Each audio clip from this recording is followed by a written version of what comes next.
Hi, IELTS speaking ടെസ്റ്റിൽ നിങ്ങൾക്ക് ഒരുപക്ഷെ കിട്ടാവുന്ന ഒരു കൈൻഡ് ഓഫ് ക്വസ്റ്റ്യൻ ആണ് ഇഷ്ടപ്പെട്ട ഒരു പീസ് ഓഫ് ക്ലോത്തിങ്ങിനെ ഡിസ്ക്രൈബ് ചെയ്യുക, അല്ലെങ്കിൽ നന്നായി വസ്ത്രം ധരിക്കുന്ന ഒരാളെ കുറിച്ച് സംസാരിക്കുക. ഇങ്ങനെ വന്നാൽ നിങ്ങൾക്ക് എന്തൊക്കെ വൊക്കാബുലറി ഉപയോഗിക്കാൻ പറ്റും? കുറച്ച് വൊക്കാബുലറി ഞാൻ ഇന്ന് പഠിപ്പിച്ചു തരാം. ആദ്യമായിട്ട് തന്നെ ക്ലോത്ത്സ് എന്നതിന് പകരം നിങ്ങൾക്ക് garments, attire, apparel, outfit, wear എന്നൊക്കെ ഉപയോഗിക്കാം.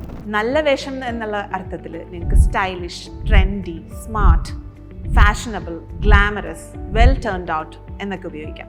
ഇനി ഡിഫറെൻറ്റ് ടൈപ്സ് ഓഫ് ക്ലോത്ത്സ് പറയാനാണെങ്കിലോ നിങ്ങൾക്ക് സീസൺ അനുസരിച്ച് വിൻ്റർ വെയർ, സമ്മർ വെയർ എന്നൊക്കെ പറയാം. അതുപോലെ യൂസ് അനുസരിച്ചിട്ട് sleep wear, sports wear, office wear അല്ലെങ്കിൽ formal wear, casual wear, beach wear എന്നൊക്കെ പറയാവുന്നതാണ്. ഇനി സ്റ്റൈൽസ് ആണ് നിങ്ങൾക്ക് പറയേണ്ടതെങ്കിലോ there are different styles like bohemian, designer, minimalist, retro, vintage, street style അങ്ങനെ. ഇനി നിങ്ങൾക്ക് ഒരു സ്പെസിഫിക് പീസ് ഓഫ് ക്ലോത്തിങ്ങിനെ മെൻഷൻ ചെയ്ത് സംസാരിക്കാം, like frocks, pants, trousers, jeans, tops, shirt, T-shirt അങ്ങനെ. ഇനി നിങ്ങളുടെ ഫാഷൻ വൊക്കാബുലറിയിലേക്ക് ആഡ് ചെയ്യാവുന്ന വേറെ കുറച്ച് വാക്കുകളാണ് pull off, fabric, tailored, seasonal, eco friendly and sustainable.